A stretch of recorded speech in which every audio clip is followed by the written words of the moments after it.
رويدة في كلمة. قصتي مجموعة قصص حكيت لحد ما صدقنيش. تلاقيتي مع المتحرش بعد ما كبرتي؟ كان عمري ممكن وقتها 6 أو 7 سنين. إن لا أنت أكيد ما فهمتيش، أكيد أنت غلطانة. وصل في أعلى حالاتها 131 كيلو. That was my form of self-punishment. والوالد ولا مرة سمع القصة؟ For me that was not love. أنا ما نبيش نقعد على خاطر الصغار، أنا نبي ننفصلوا على خاطر الصغار. سامحتي ماما؟ قالت لي أنا نحبك. وهذه ممكن كلمات أنا ما سمعتهاش في طفولتي. أوكي، فأنا ورويدة جلسنا وأحس قصتها قصة وايد مهمة لكثير من النساء وأكيد الرجال، واللي إن شاء الله أنتم بتتزوجون بتجيبون بنات في حياتكم. قصة أظن وايدين منكم كبنات بتشوفون أشياء بتحسونها مثل حياتكم، ولا يمكن تتفهمونها، ولا بتربطون جزء من حياتكم لها هي. وهي حاولت تسرد قصتها في شاباتر معينة، يعني تكلمنا عن شيء كبير صار في الطفولة، وتكلمنا عن العلاقة بين الطفل مع أمه، وتكلمنا عن الزواج والحب، وتكلمنا عن السمنة. يعني تتخيلون أن هالإنسان اللي عدالي كانت 131 كيلو. نقاط وايد مهمة في حلقة واحدة، فأتمنى تعجبكم. أتمنى أنت الحلقة عجبتك. شكراً.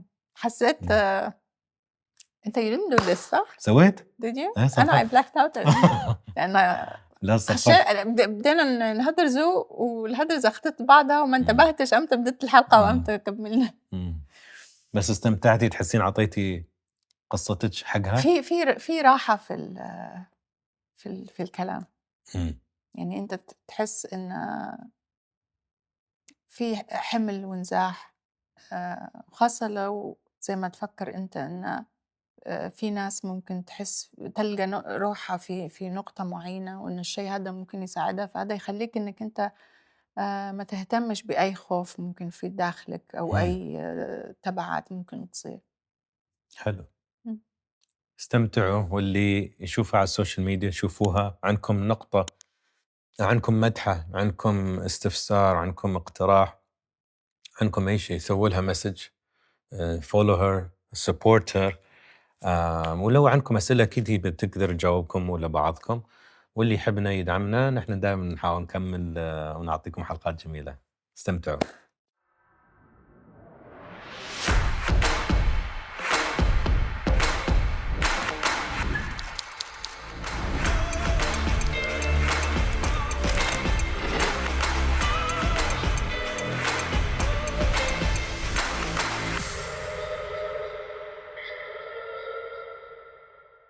جاهزين؟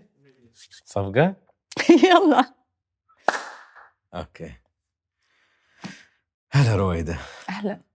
جاهزة؟ لا. نبدأ بسؤال اللي مفروض يمهد كل شيء بصراحة. كيف حالك؟ هو صح السؤال اللي مفروض يمهد كل شيء وكل الضيوف متوقعينه، لكن هو برضو يعني أنا اليوم كله وأنا مفكرة أنا كيف حالي. كيف حالي اليوم، كيف حالي تو، كيف حالي. عموما أنا بخير. وأنا في الإمارات فأكيد بخير، وأولادي بخير وأهلي بخير، فالحمد لله. أنا اليوم أحسن من ما كنت قبل سنة، من قبل ما كنت قبل 5 سنين، قبل ما كنت 10 سنين. الحمد لله.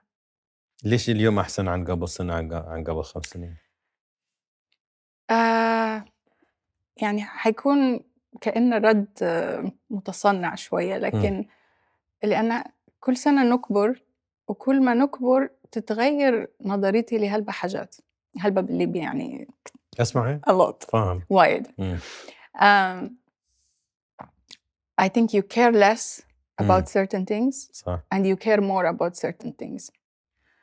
تتغير نظرتك للعديد من الأشياء في حياتك، أولوياتك تتغير. You let go. يعني I find it so much easier to let go now than I did a year ago of many things, of friends, of people, of things that are negative in my life. أسهل لأن كيف بس بغيت أعرف ليش أسهل الحين؟ I don't know. بس I think هي إعادة ترتيب الأولويات لأنك معني I hate this expression لكن وصلنا لمرحلة منتصف العمر. إمم. يعني تبدأ تفكر هذا إن إذا عشنا دبل يعني. إيه إن شاء الله، إذا يعني. إن شاء الله. آه. فتبدأ تفكر إن اللي فات مش قد اللي جاي، إمم. أو على الأقل اللي جاي وأنت بصحتك بقدراتك العقلية وكذا مش جاي. إمم. فعامل الوقت يخلّيك تبي تختصر الحاجات إمم. اللي ما عادش تخدمك، ما صح. عادش تفيدك. صح.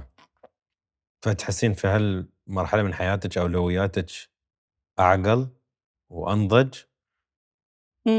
وفي نفس الوقت selfish شوية، يعني أنانية آه. شوية. إمم. يعني إحنا دايمًا عندنا انطباع إن الأنانية هي شيء سيء، لكن الأنانية مش ديما سيء، لأن لو أنت كشخص مش سعيد، إمم. مش fulfilled، إمم. ما تقدرش تعطي السعادة لغيرك. إمم.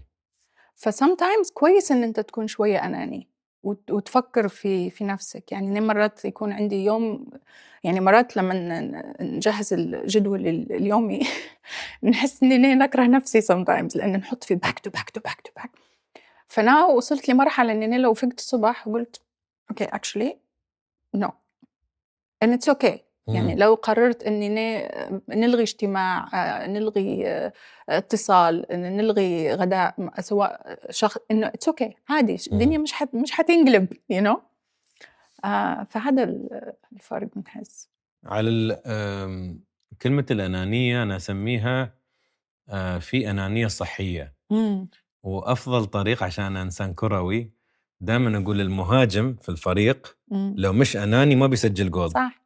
يعني لو كل مرة يوصل عند الجول تقول لا بس بالعب باس. حرام. لازم إيه. صح. شي ما بتفوز، لازم أنت تكون حتى لو صاحبك معاك تقول لا أنا لازم أشوت، لازم أسجل جول عشان صح. لازم نفوز. ونفس الشيء في الطيارة القناع يوم ينزل أول شيء أنت لازم تحطين قناع قبل البيبي قبل الزوج لازم أنت، عشان لو أنت صح. متي ولا أنت ما قادرة تتنفسين خلاص ما في فايدة صح. منك. صح. فالسلفشنس مرات يسمونه يمكن أقول healthy selfishness وبعد في self love، إمم. بس I like to call it as healthy selfishness عادي الأنانية إيه الصحية. عادي. أنا عادي الأنانية مش ما نشوفش فيها إن هي حاجة سلبية يعني. إمم. إلا لو يعني في أوقات طبعًا الأنانية حاجة سلبية، بس أنا إمم. الأنانية لو ما أنت تختار نفسك، لما أنت تحط نفسك قبل أشياء تانية، إمم. هذه it is a form of self love. هو تعرفين أنا أخاف مرات أتكلم في الموضوع عشان مرات أحس الجيل الحالي يتحمس على كلمة self love والأنانية الصحية. خلينا من الجيل الحالي قصة تانية. بس بقول لك ليش يتحمسون، وأشوف هني لازم أحط شوية معلومات أدق ولا تفاصيل أكثر تحت الجملة. إمم. إن مرات عادي ما تحط عن نفسك أول، يعني مثلا لو أنت أم أنانية بحت وتوك نايمة ساعة والبيبي يقوم تقول لا خلي أنا لا تعبانة، that's different. عرفتي أنا هاي I'm giving extreme example. إمم. بس تقول لا أنا أحتاج 8 ساعات خلي يصيح لا. البيبي. بس مرات تقولي لا البيبي أولى، مرات أمك أولى، مرات أبوك أولى، مرات الزوج عادي، مش غلط مش إن مرات غلط. الصديق يكون أولى عشان هو اتصل هو لك يقول لك أنا محتاج. صح. سيارتي اختربت، تقول لا أنا تعبان ما هي فمرات عادي، بس كم أنت يا تسوي؟ هل إمم. طول الأسبوع أنت بس تعطي كل حد ما تعطي نفسك؟ إمم. هني التوازن بس. صح. فهالإكسترا يعني أوكي. سبتايتل PSA disclaimer. نوت. اوكي قولي لي يا رويده بطريقتك انت، انا ما اعرف وايد معلومات ترى إمم. اعرف يعني يمكن 3 شباتر في حياتك اللي احس وايد مهمين في بالي بس ما اعرف شنو التفاصيل. هم الشباتر ال3؟ الطفوله، الزواج والحب، والسمنه. إمم. احس يوم اخذت البريف من التيم قلت اوكي هاي مواضيع مهمه، هالثلاث مواضيع بس يمكن في زياده يمكن في إمم. فقلت انت قولي لي قصتك مثل ما انت تحبين تطرحينها بعدين نقدر نركز. أنا حاسة إن قصتي مجموعة قصص، يعني فيها فيها ألم، فيها شفاء، فيها سعادة، فيها تعاسة، فيها غنى، فيها فقر، فيها حب، فيها انفصال. يعني مثلًا السمنة واللي أنا توا فهمت إن علاش أنا وصلت لهذه المرحلة، يعني أنا وصلت لمرحلة كان عندي بدانة مفرطة، كان وزني وصل في أعلى حالاته 131 كيلو. أنا اليوم 58 كيلو، يعني أنا الوزن اللي نزّلته أكتر من وزني، يعني حتى أمس كنت نتكلم أنا وزوجي وقال لي: "لو يعني أنتِ كنتِ شادة على ضهرِك". أنا عندي ولدي اسمه آدم عمره 11 سنة and I have another 5 year old.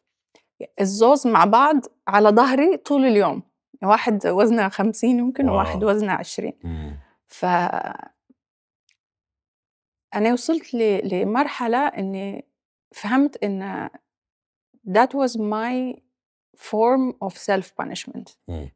يعني إننا نحس إن خاصة إني أنا ما كنتش من البداية إحنا نقولوا سمينة. هذه صارت على مراحل. إمم. فأنا نحس لو ما كانش في medical reason يعني thyroid imbalance أو whatever، فهو it's a form of self abuse، يعني زي alcoholism، زي إمم. المخدرات، إنه you're harming yourself لأنه it's not good for you. يعني زي ما قُلت لك لو تقول لي حُطّي 75 كيلو على ضهرِك وامشي بيه طول اليوم مستحيل. إمم. ف بس زي ما قُلت لك هو يعني صار تقريبًا في النُص. يعني فارجعي من البداية، في البداية قصة رويدة ولدت كذا. إيه أعطيني timeline. أوكي. إيه. آآ أنا انولدت في طرابلس في ليبيا. والدي دبلوماسي، فكنا كل 4 سنين إمم. في بلاد، يعني 4 سنين برّا و4 سنين نرجع لليبيا. إمم. فطفولتي كانت س يعني صعب إننا نحط لِك كلمة واحدة تصف طفولتي، لأن كان فيها حاجات حلوة، وكان فيها حاجات مش حلوة. وأنا كform of self defense I blocked a lot of my memories. يعني في عندي يعني شِبه ما عنديش ذكريات حقيقية من الطفولة، يعني ممكن يشبح لي صورة في ألبوم، يعني ممكن أتفكّر، ممكن ييجي لي شوية flashback but ما عنديش يعني مثلًا زوجي يحكي لي في قصص وهو عمره 4 سنين. و كان يعني بالنسبة لي هذا شيء مدهش، إن كيف أنت بتتفكّر في حاجات وأنت عمرك 4 سنين. فعندي مقتطفات من طفولتي. آآ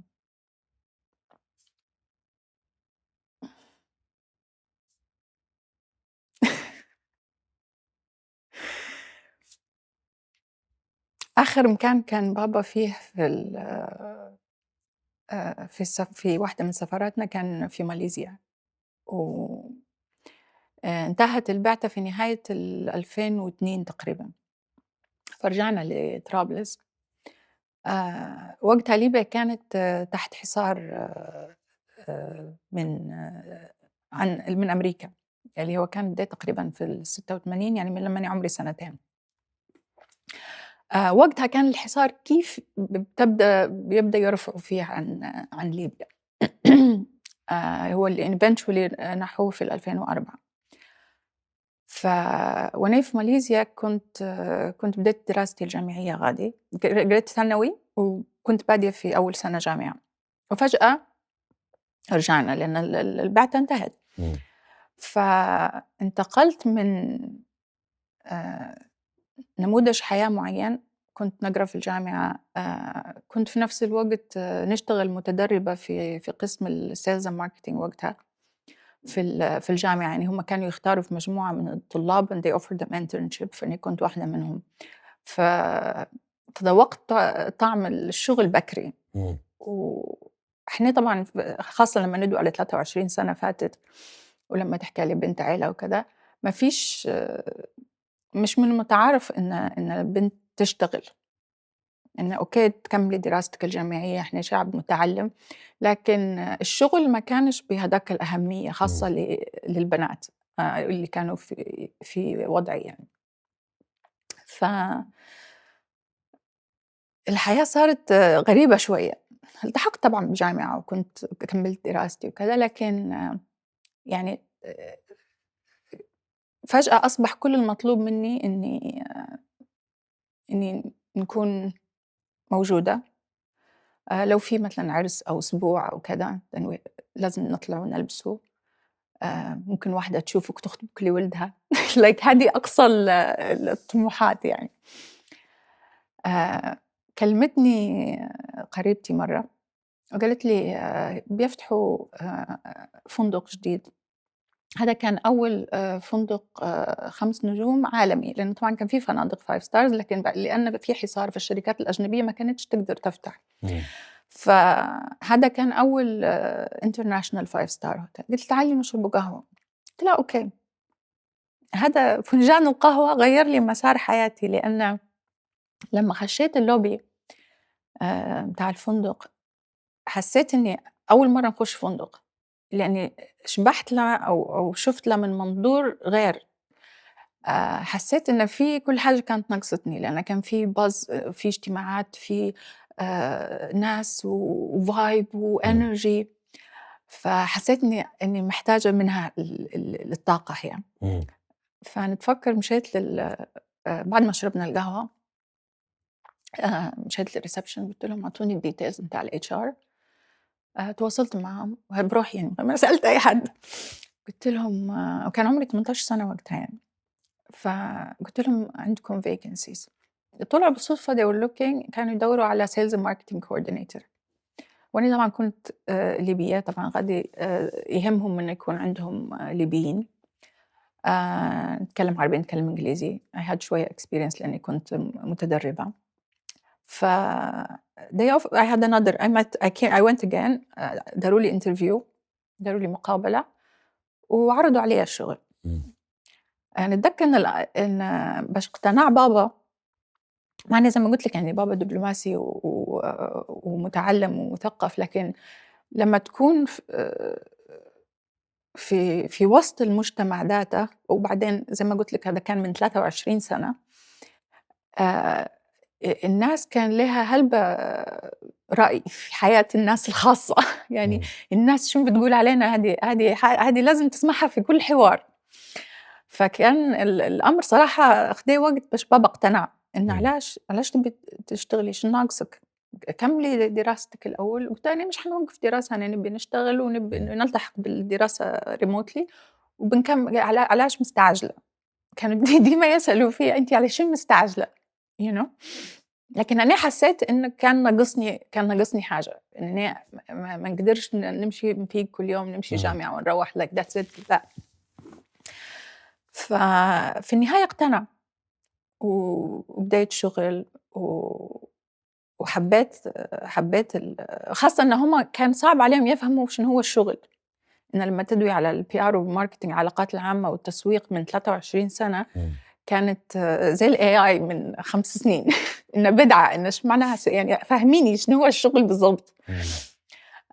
لكن يعني كانت هذه بداية لي وأنا اشتغلت في نفس القطاع وقاعدة في نفس القطاع يعني ل23 سنة. إمم. فيعني هذاك الchance encounter فنجان القهوة آآ غيّر هلبة حاجات، لأني في نفس المكان اتعرّفت على شاب مالطي. هذا الزوج الأول الحين؟ إيه، بس أنتِ طوّفتِ الطفولة كلها، طوّفت الطفولة كيف؟ طول كيف عمري شو أقول على وصلنا لواحدة الطفولة؟ متخرّجة زين منو هاللي ما هو تخرّجت؟ علاش، ما هو أنا قُلت لِك لأن أنا طفولتي ما عنديش هلبة ذكريات. شو اللي تتذكّري؟ عشان قلتِ فيها فرح وفيها ألم، إمم. شو تفلترين؟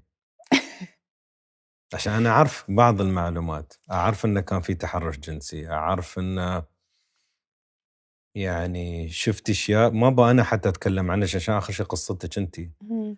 وأبغى أفهم هالبنت اللي كانت في اللوبي. الحين إمم. أنتِ وصّلتيني لبنت في اللوبي، منو إمم. هالبنت اللي في اللوبي؟ إنزين عرفنا تحبين الفندق وطاقة الفندق والشغوفة، أوكي، بس منو هالبنت اللي وصلت هناك؟ البنت اللي وصلت غادي زي ما قُلت تعرّضت لموقف تحرُّش في طفولتي، وما كانتش هذه بس المأساة، يعني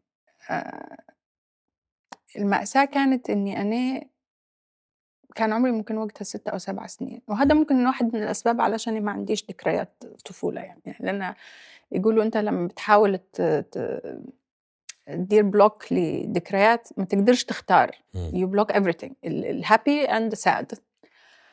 فهذا صار تقريبًا كان عمري 6 أو 7 سنين. الصعب في الموضوع إني أنا حكيت لحد والحد هذا ما صدّقنيش. فأنا كان عندي نوع من الإحساس إني ممكن من وأنا صغيرة وأنا حاسة إن الإحساس هذا هو اللي خلّاني ندير هلبة خيارات في حياتي اللي بعدين أنا لمّا I look back باقول أوكي إننا نحس إني أنا لازم نحمي روحي. أنا لمّا توا نفكّر في بداياتي، فمسألة الشغل عندي كانت نوع من حماية النفس، لأني بشكلٍ ما الsubconscious عندي فهم إنني لازم يكون عندي استقلال مادي، باش أنا نقدر نحمي روحي، باش أنا نقدر نعيش الحياة اللي أنا نباها. فكان عندي وممكن برضه لأني كنا كل 4 سنين في مكان، فما كانش عندي علاقات كصداقات مثلًا أو حتى في العيلة يعني، لأن أنت كل 4 سنين يا برّا يا داخل. فما عنديش مثلًا أصدقاء من نعومة أظافري زي ما يقولوا، ما عنديش علاقات يعني ناس نعرفهم، يعني أكتر مكان عِشت فيه هو الإمارات، ليّا في الإمارات 10 سنين، وهذا أكتر مكان عِشت فيه على طول حياتي يعني. أوكي، عشان أفهم أكثر، عشان أتذكر قصة وحدة إمم. قالت لي كانت ما أتذكر كم عمرها يمكن 8 سنين، واحدة مو على البرنامج، وقالت لي إن حد من أهلها تحرش فيها، واحد من الأقارب، فيوم خافت راحت عند الوالدة قالت لها أنتِ شو سويتِ؟ إمم. لامتها هي، إمم. فهي تقول كانت آخر مرة أروح لأمي، إمم. في حياتي ما كلمت أمي بعد هذا، واستوت العلاقة يمكن غريبة ولا ما فيها ثقة. إمم. فمرة شفت حتى فيديو لدكتور جابور قال الصدمة ولا التراما مش من الفعل فقط، صح. الصدمة إن أنت تروح أو اللي ما يروح عند أهله هني الصدمة، إن أنا إمم. ما أثق لا في أبوي ولا أمي ولا أخوي إن أروح أقول لهم إن شيء غريب صار، إمم. هاي صدمة كبيرة، هني المشكلة ليش ما في ثقة، إمم. أو اللي يروح وينضرب على راسه ويقول هاي آخر مرة في حياتي أنا أروح، ما إمم. عندي ظهر. إمم.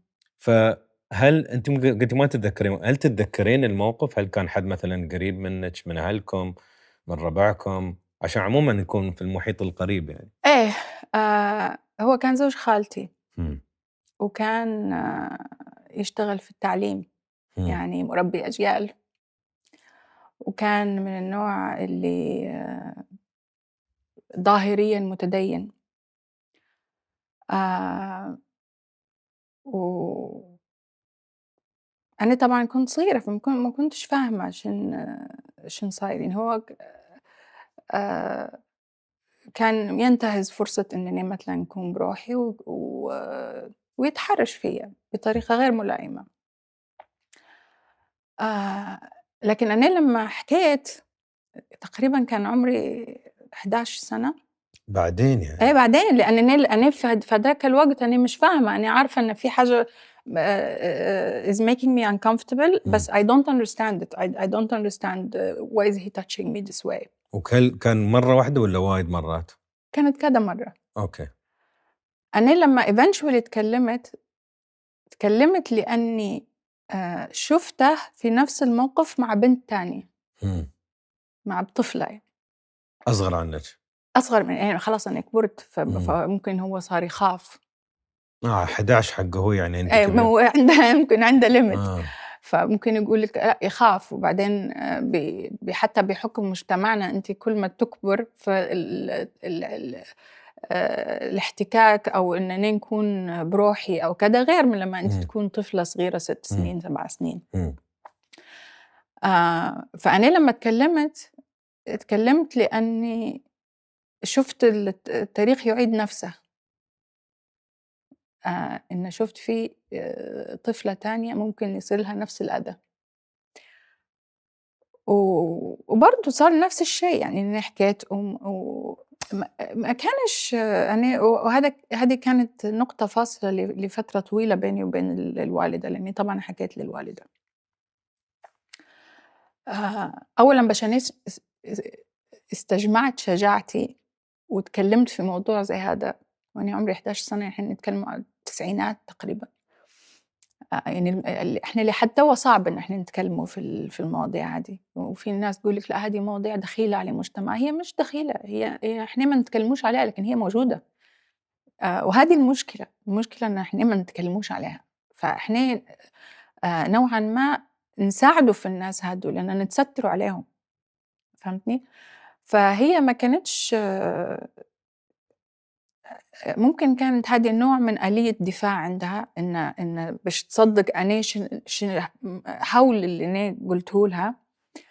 آآ كان الأسهل إن هي تتجاهل الموضوع، إن لأ أنتِ أكيد ما فهمتيش، أكيد أنتِ غلطانة، أكيد أنتِ شُفتِ حاجة غلط، أكيد أنتِ فهمتني؟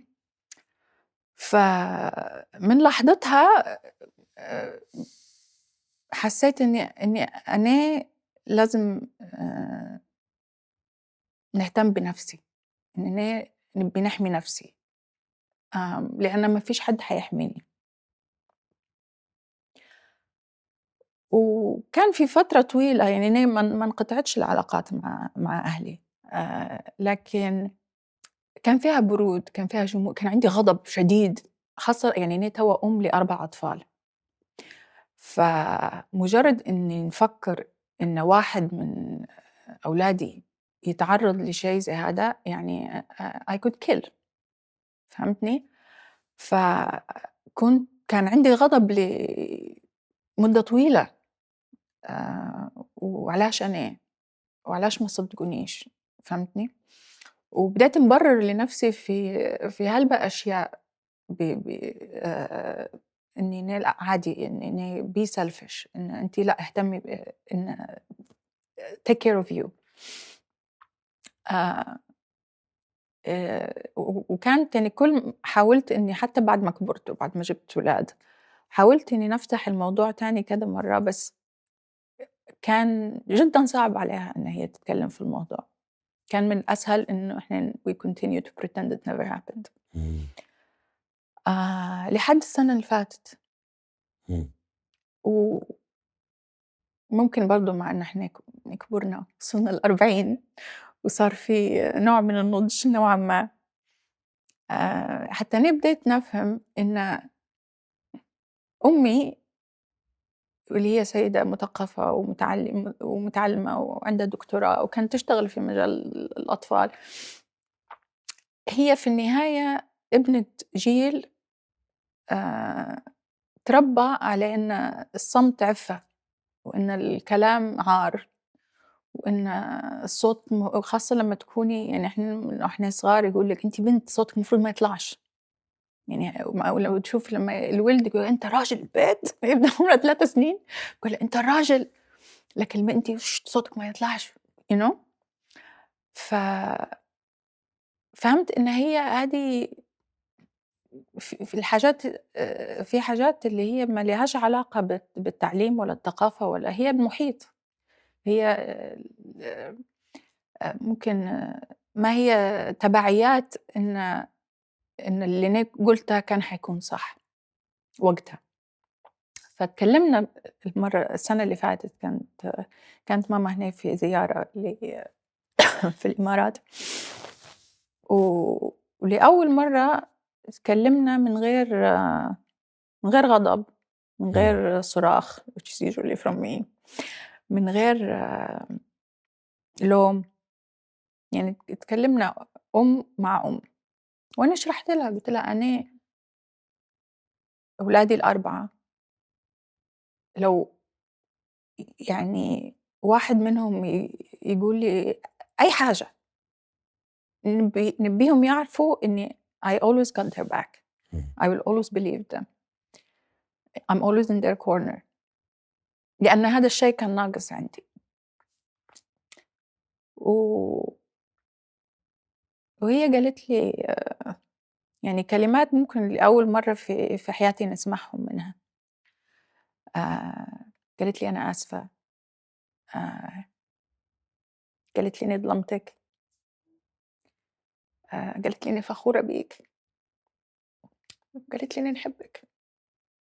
وهذه ممكن كلمات أنا ما سمعتهاش في طفولتي، لأن ممكن إحنا جينا في وقت كان الحب مفروض إنه هو ينحس لكن ما ينقالش، إنه آآ يعني إنه مش ما كانش المعتاد إن الواحد يفيق الصبح يقول لصغاره نحبكم you know آمم فياه إمم.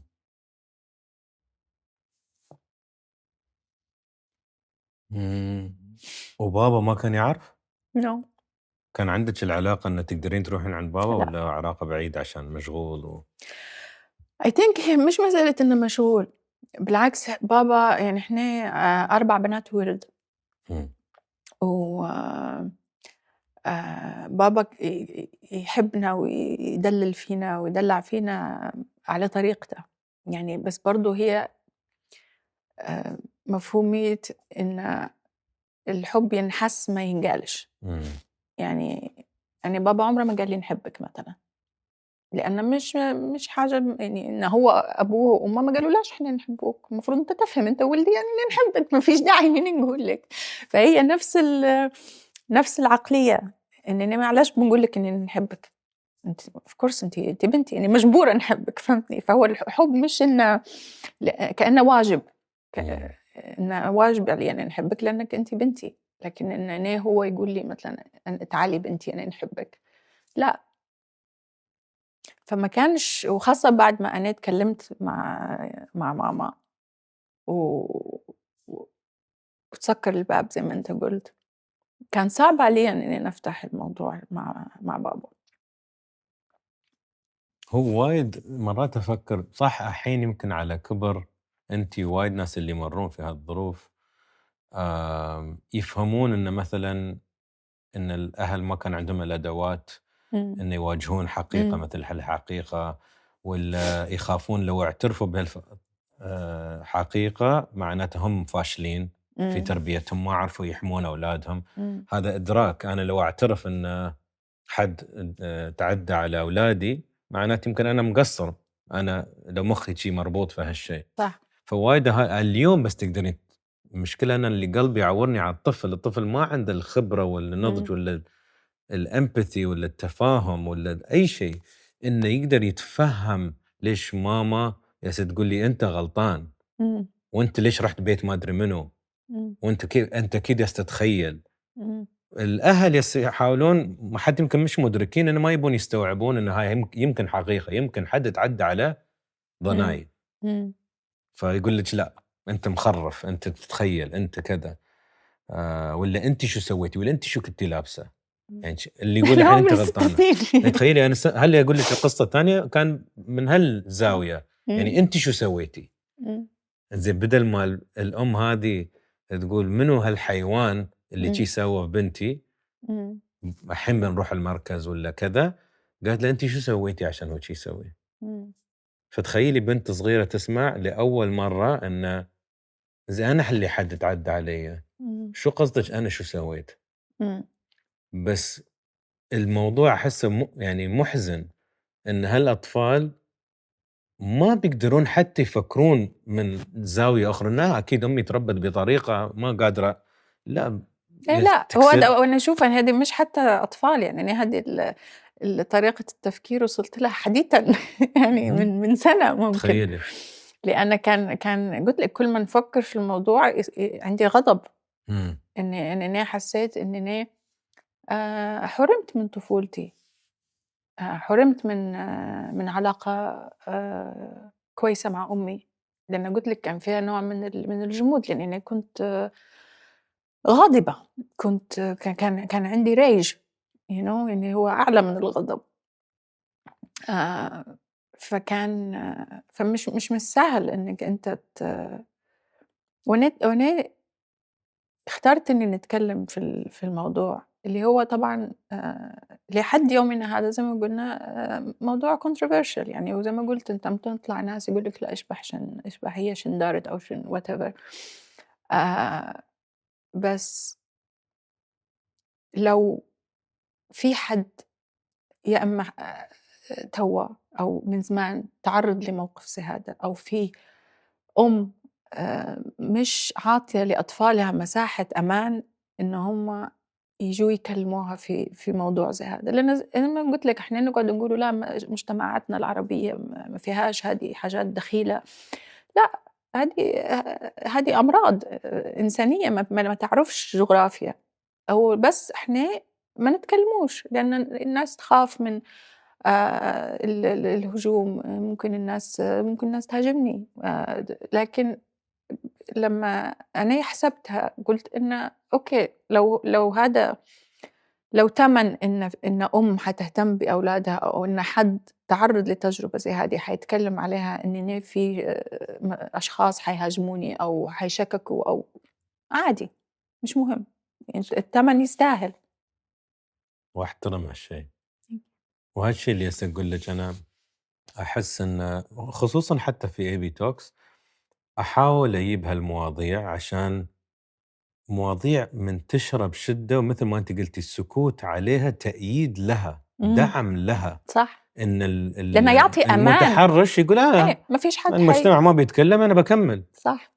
فبالعكس يعني ويخوّف الموضوع إنه عمومًا من أهل والأقارب والناس اللي أنتِ مفروض تثقين مفروض في فيهم. أمان، يعني أنا في النهاية كنت طفلة نلعب يا إما أو كانت حيكون يعني لمّا تجتمع العيلة يعني يا إما في عيد، يا إما في فرح، يا إما في فهمتني؟ فالمفروض إن أنا في مكان آمن إمم. ك ك كطفلة. فأنا الوالدة كانت أتذكر كان عندها مثل فوبيا والّا هوس إن حد يتحرش فينا نحن. يعني عندي الهوس كله ماما حد لمسكم، ماما حد لمسكم، حد لمسكم غلط، لا ماما ما في شيء، ونحن إمم، الحمد لله أولاد يمكن شوي أقل النسبة بس أقل. إمم، ف لا ما في شيء، بس قالت لو في تنقلموني عادي. فمن طفولتنا كنا نعرف إن عندنا جرين لايت، إمم، لا قدر الله واحد حاول ماما سيده بنروح نكلمها، إمم، عشان هي محسستنا ترى فيها القناة بيننا وبينكم، إمم، فيها الصلة. فالوالدة أظن شافت وايد في حياتها وتعقدت من اللي تشوفه، قالت لا لازم أحمي أنا أولادي، إمم، وما يقدرون هم يكونون في موقف مثل هذا. فالحين أنا مع أولادي شي إمم. أقول في شيء، لو أي حد يلمسكم بطريقة، لو أي حد يحاول يسوي حتى لك حتى شيء، يعني التحرش ما فيش داعي يكون لمس على فكرة، التحرش ممكن يكون حتى لفظ. كلام صح؟ صح. و وال و يعني مش ما فيش داعي إن يكون في اغتصاب عشان التحرُّش يكون ليه تأثير على الطفل إمم. لأن أنت في النهاية آآ بتفتح باب المفروض الطفل ما زال عقود لمّا يوصل له. ف يعني طريقة التفكير هذه زي ما قُلت أنت هي بالعكس هي تحمي المتحرِّش ما تحميش صح. الطفل. لا لازم ندرك هالموضوع، أنا عشان شي أحب أتكلم فيه من وقت لوقت عشان لا أثبّت الموضوع، وأنا أعرف والناس اللي يشوفون الحلقة في ناس هم حد اتحرش فيهم والّا ما عرفوا يتكلمون، والّا يمكن مثل ما قلتِ أم بعارفة تربي مع أولادها والّا تقول لهم ترى حبيبي لو في شيء قُل لي ترى أنا صح. ما باعيّب عليك، ما بالومك هذا وايد مهم. أنا اتكلّمت في الموضوع أول مرّة كتبت مقال بس كان بالإنجليزي، فكان الوضع يختلف يعني، بس كمية المسجات اللي وصلتني على الإنستجرام من آآ الآن نساء قالوا لي إن هم تعرضوا لتحرُّش بأي نوع كان في طفولتهم، وإن هم لحد توا مش قادرين يدووا على الموضوع، لأن في نوعين، في حد ممكن اللي هو زيي مثلًا اللي قرر لأ أنا حنتكلم، لأن لو أنا اتكلمت ممكن حد تاني يتكلم، ممكن إمم. حد تاني يتكلم، ممكن حد تاني يتكلم، وفي ناس أسهلهم إن هم ما يتعاملوش مع الموضوع، إن هم they pretend it didn't happen. أسهل. لكن أنا لأني حصل الموقف وبعدين تكلمت وتسكر الباب، فهذه I think واحد من الأسباب اللي بعدين لما نبدأ يزيد وزني كانت محاولة حماية، إني ما بيش نكون حلوة، ما بيش نكون جذابة، ما بيش نكون لأن زي ما قلتي الناس بتقنعك إنه لأ لكن في حاجة أنتِ درتيها غلط، لما تقرأ مثلًا إن وحدة تعرضت لتحرش في باص أو عشان كانت لابسة، شو ندخل هي عشان كانت لابسة، يعني أنت لو كنت مثلًا ماشي في الشارع وحد خنب منك أو سرق منك محفظتك وبتمشي للمخفر مش حيقول لك أنت شو كنت لابس، أما أنت ملابسك مغرية، فأكيد السارق مش حيقدر إنه هو يقاومك. الحيوان مو بإنسان ما عنده عقل. بالضبط. فأنا لما بديت نفهم نفسي أكتر فهمت إني أنا مثلًا زيادة وزني كانت لأني ما كنتش سعيدة في كذا شيء في حياتي. ويقولون إن اللي قلتيه أظن صح، البنت ولا الشخص اللي يتحرش فيه خصوصًا البنت تحاول تكره في نفسها عشان ما حد يعني يرغب فيها. هي نوع هي عشان تحمي نفسك لأن إحنا برضو ديما تفكيرنا إن أنت لو أنت حلوة معناها أنت عليك العين أو الناس تشبح لك، لكن لو أنت لأ معناها يعني أنا عشت الحياة وأنا وزني 130 كيلو. يعني مثلا عقلي هو نفس العقل، لكن طريقة تفكيري هي نفس الطريقة، لكن طريقة تعامل الناس معي تختلف. يعني لما نتوا نخش لمحل غير لما أنا كان وزني 130 كيلو ونخش لمحل، لما نكون في اجتماع ونتكلم يعني الناس تتعامل معك بطريقة غير، على حسب شكلك، على حسب لبسك، على حسب وزنك.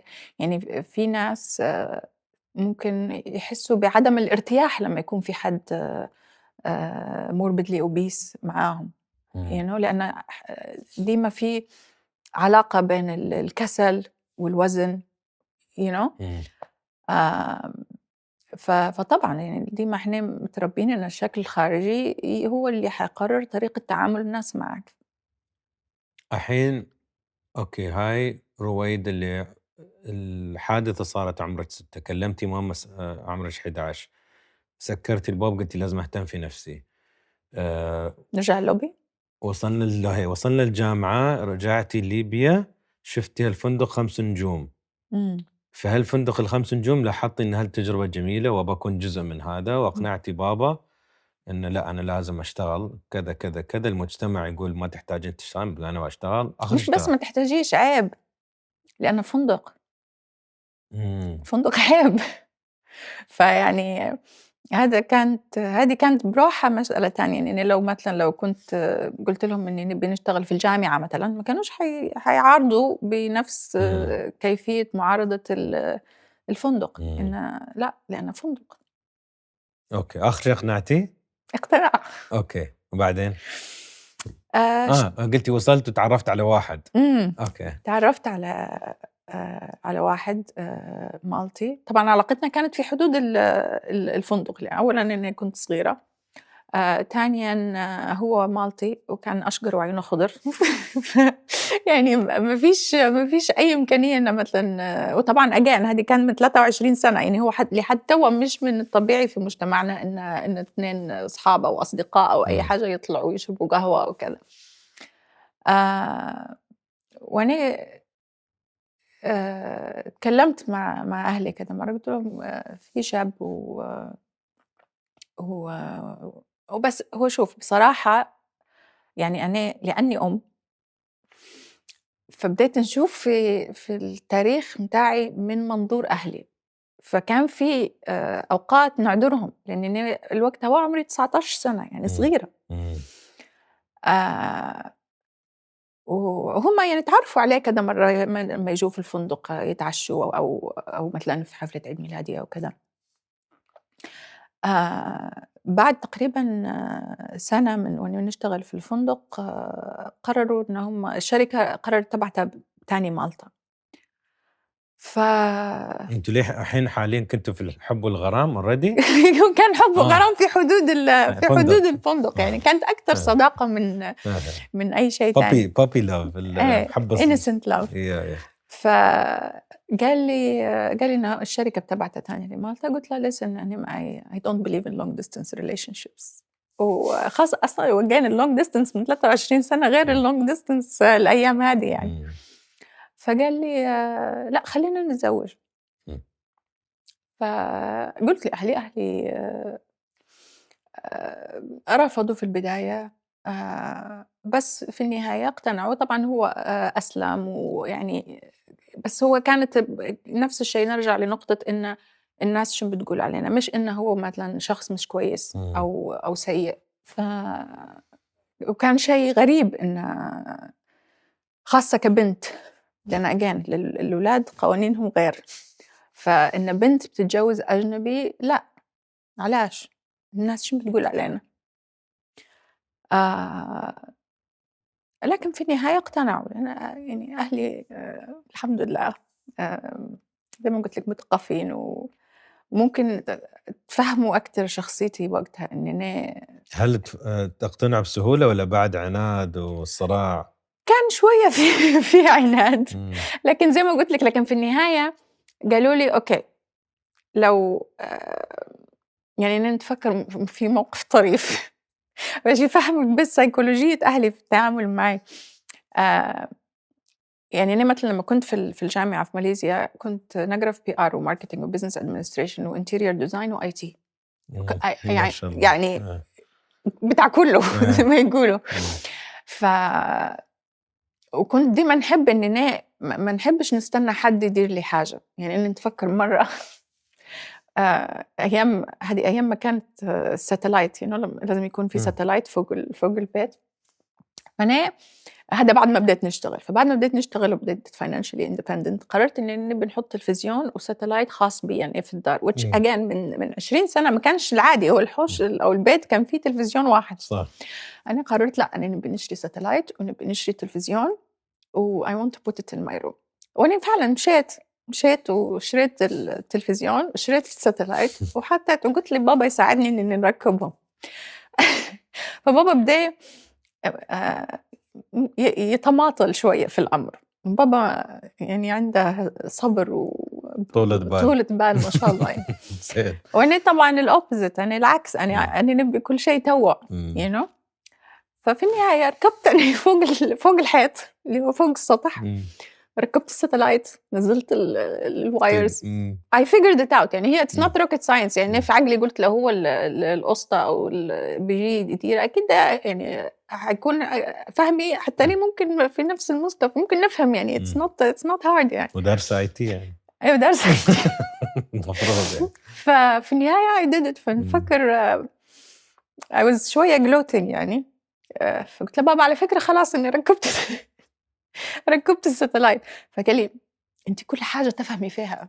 يعني بنوع من كان في شوية فخر إنه برافو، بس في نفس الوقت يعني أنتِ مزعجة شوية لأن يعني خلّي حاجة ما تفهميش فيها. ف فأهلي ممكن تعوّدوا إن أنا عندي نوع من العِند أو الإصرار إني I don't ما نفقدش الأمل بسهولة.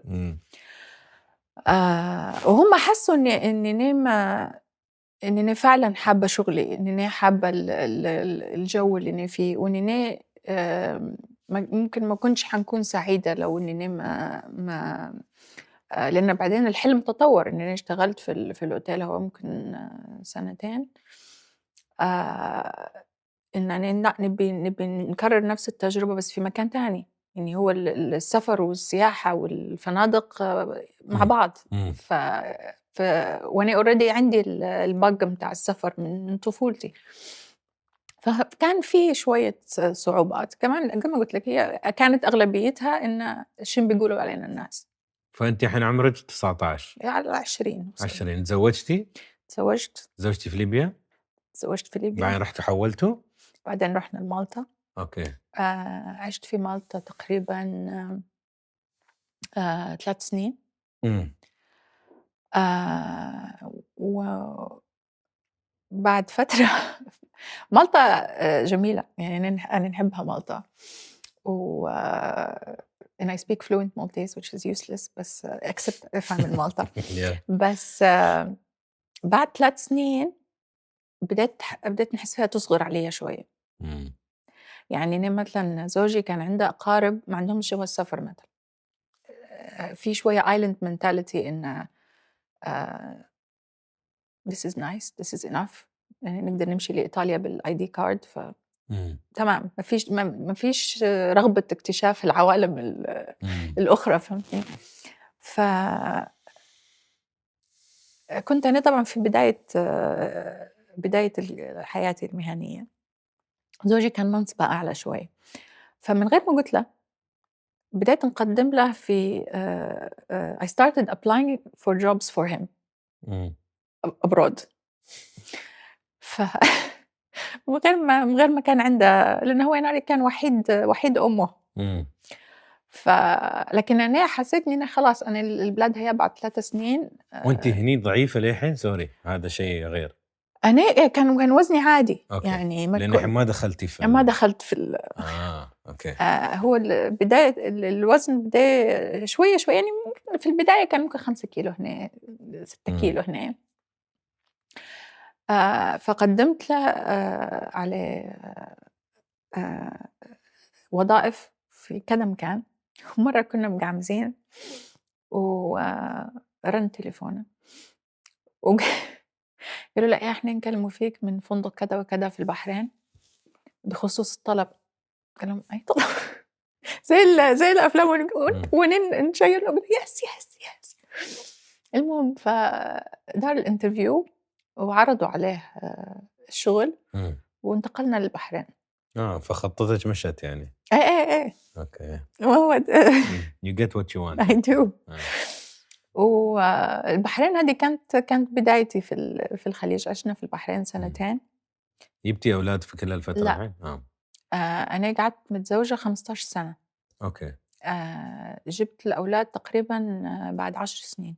دخّرتوا. كان في صعوبات في الموضوع. درت IVF 4 مرات، فكانت هاديك قصة بروحها. واو! آآ بس في نفس الوقت أنا طبعًا استمريت في نفس المجال، وقعدت نترقى ونعلى وكذا. و فأنتِ هسه تشتغلين بعد؟ إيه، إيه of course أنا ما وقفت الشغل. إمم. يعني أنا إمم. حتى في مالطا أول ما مشيت لمالطا اشتغلت. ولمّا مشينا بحرين. البحرين هو لأنه هو منصبه كان أعلى وقتها، فكان أسهل إنه هو ياخد شغل الأول وبعدين أنا إمم. إمم. ندوّر إمم. على شغل. وهذا اللي صار، هو اشتغل الأول بعدين اشتغلت حتى أنا. ومن البحرين مشينا لقطر، قعدنا في قطر تقريبًا 6 سنين. واو! yeah. هنا بديت نحس إن وشوف أنا زوجي السابق قعد لليوم من أعز أصدقائي. يعني م طبعًا لأن عندنا الطفلين مع بعض، فنتكلموا شبه يوميًا يعني. ومش بس لأننا مجبرين نتكلموا، لأنه هو فعلًا صديق. يعني في النهاية أنا قعدت متزوجة منه 15 سنة، إمم. من من وأنا عمري 20 سنة. ف هذا كان أول حب في حياتِك؟ أوكي. كانت 20 يعني لمّا زي ما قُلت لك لمّا تزوجنا كان حوالي 20 سنة وقعدنا مع بعض 15 سنة، فعِشرة عُمر يعني. إمم. ف لكن أنا ممكن 4 سنين. هم يقولوا أنت لمّا الحد يتطلّق I read it somewhere لمّا تتطلّق تكون already واخد القرار قبلها at least بسنتين. إمم. بس هي الموضوع ياخد وقت. إمم. فأنا في المرحلة هذه بين I think هي زيادة الوزن بدت شوية في مالطا من اكتئاب، لإني حسيت إن البلاد صُغرت عليَّ. وطبعًا كانت بيئة صعبة شوية عليَّ في البداية. آآ إن ما كانش فيها عرب هلبة وقتها. كان صعب إني ندير أصدقاء خارج نطاق العائلة. هو أصلًا زي ما قُلت لِك كان وحيد أمه وأبوه، فما كانش عنده أخوات. فكانت صعب. فهي بدت غادي، وبعدين زادت في البحرين، زادت في قطر، ووصلت لمرحلة إن هي it got out of hands. يعني أنا بديت نحس إني أنا محتجزة داخل نفسي، إني أنا لمّا نشوف للمراية من مش حاسة إن في connection بيني وبين الإنسانة اللي أنا نشبهها. آآ فزي ما قُلت لِك قعدنا في قطر 6 سنين، إمم. وفي 2016 جينا لدبي. آآ طبعًا أنا كنت مرات نفكّر إن ممكن أنا آآ مش سعيدة لإني مش سعيدة في زواجي. هو ما كانش لأن في حاجة غلط، وهذه نقطة مهمة، لأن إحنا مرات إن لأ أنتِ يعني أنا نتفكّر إني كلّمت ماما مرّة وقُلت لها، لمّا قررت إننا نبي نتطلّق، قالت لي: "علاش؟" إمم. قالت لي: "هو راجل كويس." قُلت لها: "إيه نعرف، لكن أنا ما عادش نحبه." يعني الحب، الشغف اللي هو لجزءك الآخر ما فيش، لأن إحنا ممكن اهتماماتنا اتغيّرت، ممكن طريقتنا في التفكير اتغيّرت. يعني أنت في مرحلة نمو ونضوج. في ناس آآ تولي مش ما عندهاش نفس الاهتمامات. يعني أنا حتى طبيعة شغلي اجتماعية أكتر، هو انطوائي أكتر. فهذا لا يعني إنه هو سيء أو إني سيئة، لكن إمم. ما عاش بدينا compatible. فقُلت لها: "ما عادش نحبها." قالت لي: "شو دخل الحب؟" قُلت لها، هذه كانت نقاش حاد تاني، قُلت لها: "هذا هو الغلط في تفكيركم." فلمّا انتقلنا لدبي، آآ وأنا يمكن هذا علاش عندي علاقة حُب كبيرة لدبي، لإني حسّيت إني أنا لقيت نفسي فيها، ويعني ساعدتني إني أنا نتعرّف تاني على روحي. إمم. ففي يومٍ ما شُفت إعلان فهذا في وقتها كان وزني 131 كيلو. أنتِ خلاص هني. خلاص إمم. وننفجر. self destruct mode. self destruction mode. فبس عشان أفهم، الحين كم عمرك تقريبًا في دبي؟ لمّا جيت لدبي كانت 2016، أنا مواليد 84. خمسة 32. 94 2004 2014 تكونين 30 أوكي. صح؟ أنتِ كم إيه أنتِ يعني 32 في إمم. ال2016 yeah I got there first. إيه. إمم. هذا عشان الIT مالِج. أوكي، عشان أفهم، آمم، أنتِ متى حسيتِ إن لأ هالزواج مش راكب لي؟ في أي عشان 15 سنة الزواج، إمم. في أي سنة أنتِ حسيتِ لأ بس ممكن كمّلتِ؟ بعد 7 سنين، 8 سنين. في النُص تقريبًا. إيه 7 year itch. فبعدين أنتِ هي 7 year itch يقولون، إمم. بعدين ما قررتِ إن تطلّقي علاش؟ اسألني علاش؟ ليش؟ لأن في باطن عقلي في إني أنا ما نبيش نعطي لحد فرصة إنه يقول لي: "شُفتِ؟ قُلنا لِك." لا تتزوجين. إيه، قُلنا لِك، أنتِ ما سمعتيش الكلام، تستاهلي. فأنا كان في الجزء اللي في مُخّي اللي يفكّر في فأنا بديت حتى أنا نفكّر في شنو بيقولوا علينا الناس.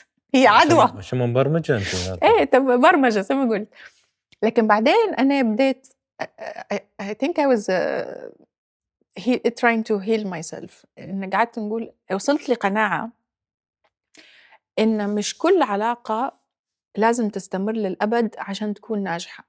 بالعكس، إمم. في علاقات لو انتهت في وقت معين تكون ناجحة أكتر من لو استمرت و وصارت أشياء لأن العلاقة المفروض انتهت. صح لسانِك. و وأنا كانت هذه بس it took time. يعني لحد ما أنا وصلت لقناعة أنتِ أوكي، أنتِ شن عندِك أهم، إن أنتِ تكوني سعيدة، والّا إن ما حدش يقول لِك تستاهلي، قُلنا لِك أنتِ ما سمعتيش الكلام. إمم. فthis took this took another 7 years. واحس عشان ما يستخدين القرار اللي المفروض تاخذينه بديتي تدمرين في نفسك، سواء اكتئاب سواء اكل. انا بجلس ادمر في نفسي عشان انا ما اطلق سراحي. بالضبط، بالضبط. it was يعني كأن أنت بتسجن نفسك. ايه، وما حد ساجنك غير نفسك. إيه. اظن وايد ناس في هالموقف. إمم. اظن النقطه قلتيها وايد مهمه. انا أسوأ جمله اسمعها في الافلام إمم. اللي يقول لك till death do us part. Yeah. احس يعني مش بس ادري بنات الحين بيكسرون راسي عشان الموضوع مش رومانسي، بس كيف انا دائما اقول لو واحده قالت لي بقول لها انت كيف تعرفين؟ صح. لو قالت لي انا ترى بكون معك لين اخر يوم في حياتنا، لين ما واحد منا يموت، بقول لها على اي اساس؟ انا ما طلبت منك رقم واحد. ثاني شيء انت ما تعرفين. Yeah. ثالث شيء شو اقول لك لو انا انسان زوج فاشل وما بعاملك زين بتقولي لي تل دو اس بارت؟ ما هو لا. في ناس فعلًا they will. بس شو العقليه التافهه؟ Yeah. انا مفروض اقول انا معاك انت كزوجتي كحبيبتي ما دامنا ما زينين حق زين في بعض. حب. بالضبط. ما دامنا زينين حق بعض بالضبط. وانا اضيف لك تضيفين لي وانت مرتاحه وياي، صح مش طول الوقت بتكون مرتاحين، بس المجموع بشكل عام يعني الافريج از بوزيتيف. صح. اوكي، بس صح. انك توعدني وعد مثل هذا، فاحس النقطه اللي قلتيها ان الناس يفكرون في الاستدامه هي النجاح. هي النجاح، لكن لأ بس بالعكس، أي ما هي نوع نفس من الشيء. الاستدامة؟ يعني أنت لو أنت مثلًا تشتغل في مهنة أو في وظيفة معينة ومستمر فيها بس لأن خلاص تعودت، مش لأن أنت سعيد. يعني هي it applies to everything، مش بس للزواج، حتى صح. الصداقة. يعني أنت ممكن تكون صديق مقرب جدًا لشخص، لكن أنت تغيرت، هو تغير، في ظروف. ما هذا لا يعني إن أنت لازم تفرض استمرارية العلاقة باش تقول إن هي ناجحة. صح 100%.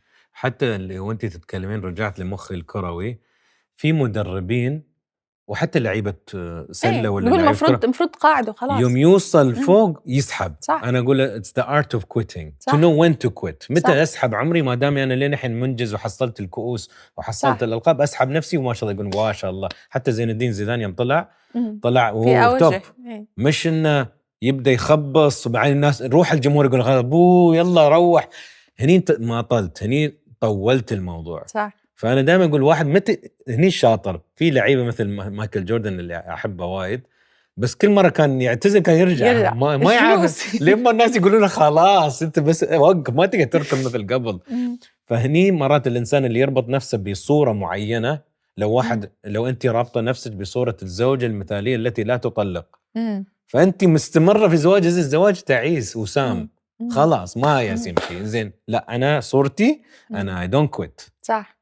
غلط. لا وبعدين في بعبع أو غولة الطلاق.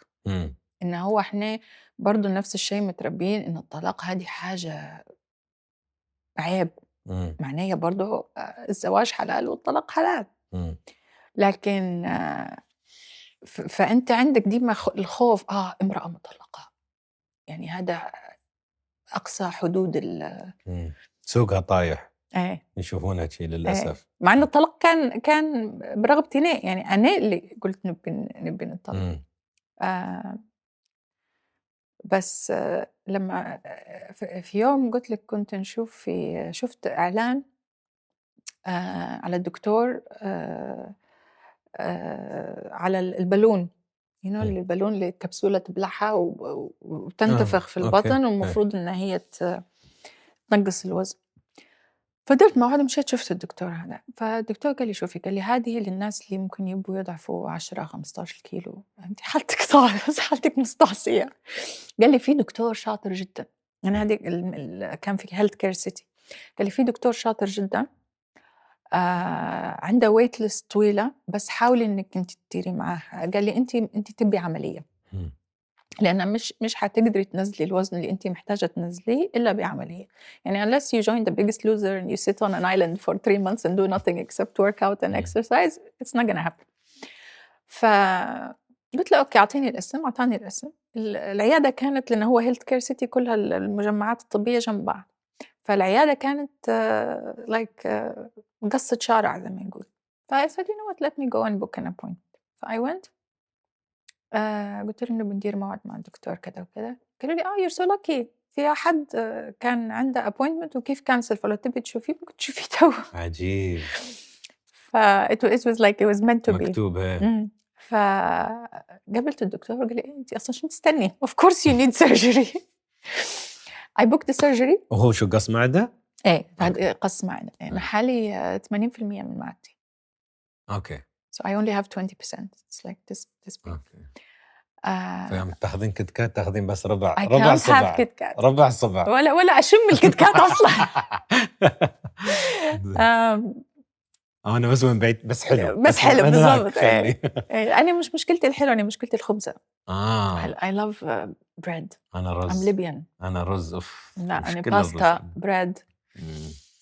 أنت ما عندكش مشاكل كويس، أمورك هانية. هاي الجينات بعد تساعد الحمد إيه لله. ممكن.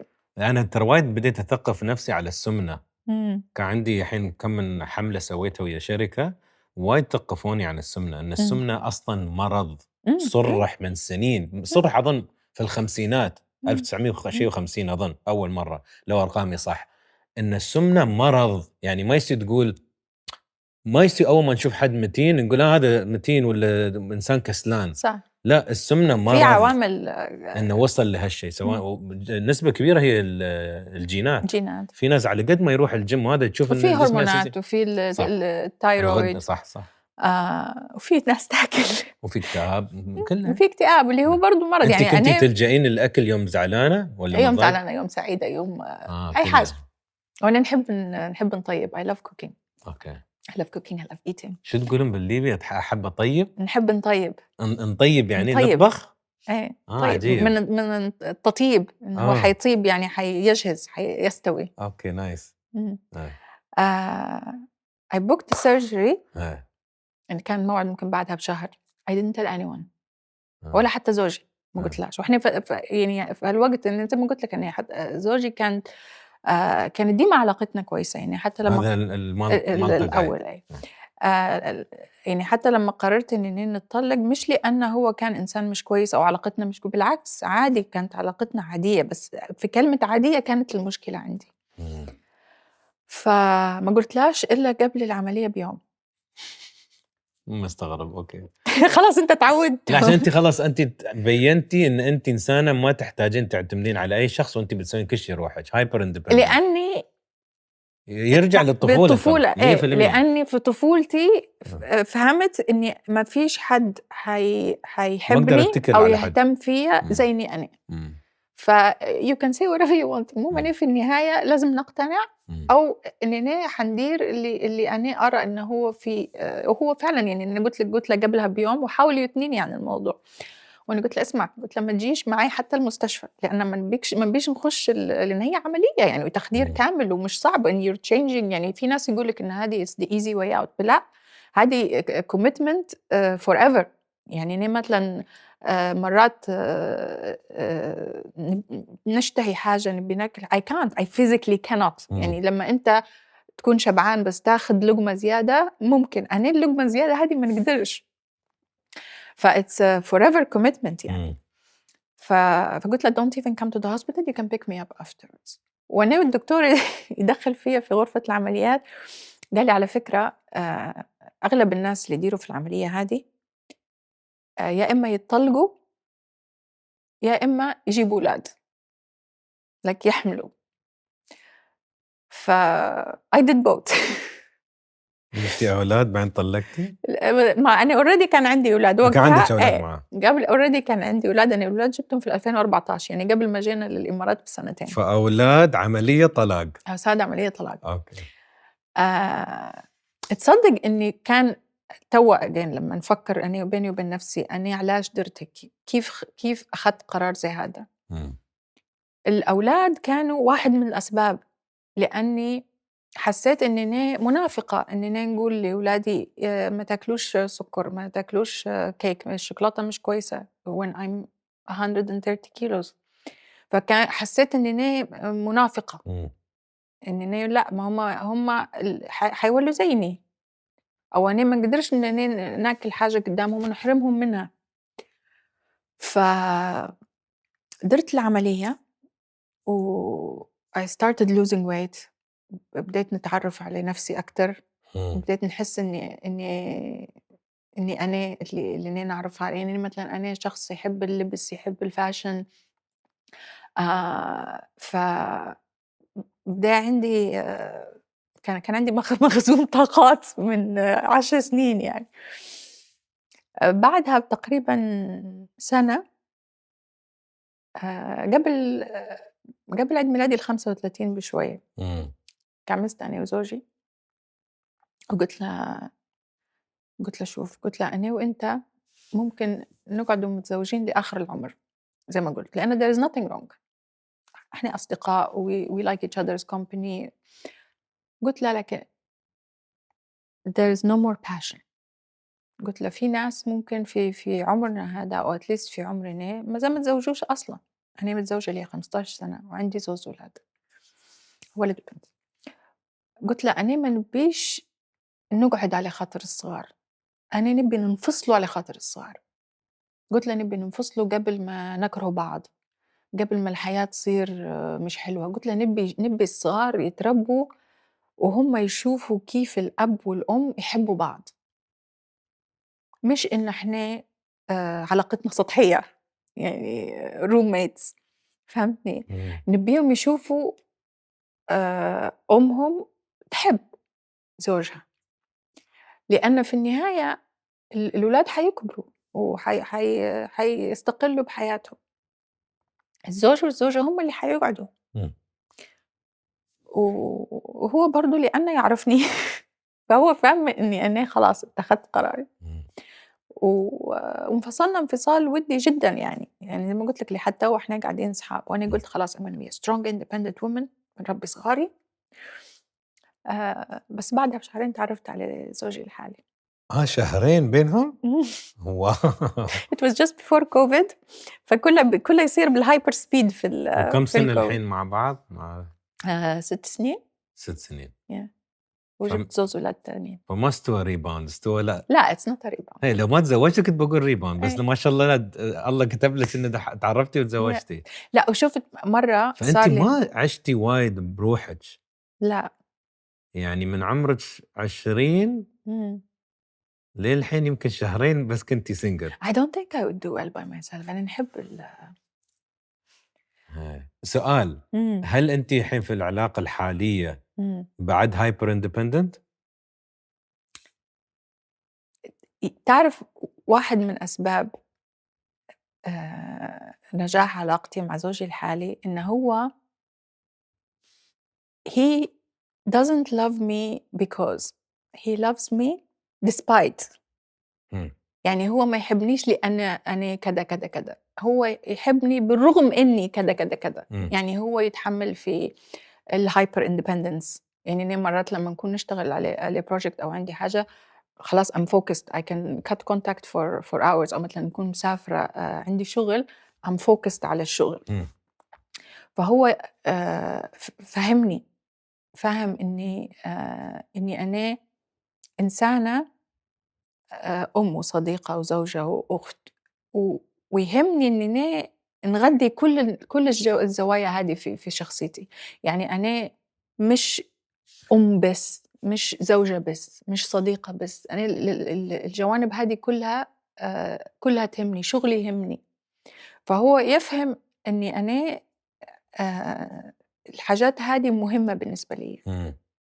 ما جاوبتي السؤال. لا I did. I said Are you hyper independent I في am. الزواج؟ Yes. إنزين، فالسؤال اللي بعده إيه. في لكل رجل ومرأة في طاقة أنوثية وفي طاقة ذكورية.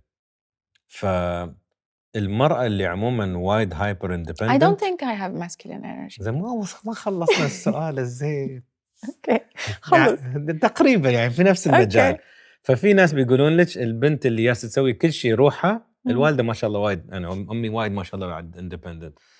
فامي من النوع اللي بتشمر وتقول لك يلا بس I don't see. I think I have a problem. انت متفقه ان هالشيء لا مش why is it masculine? why؟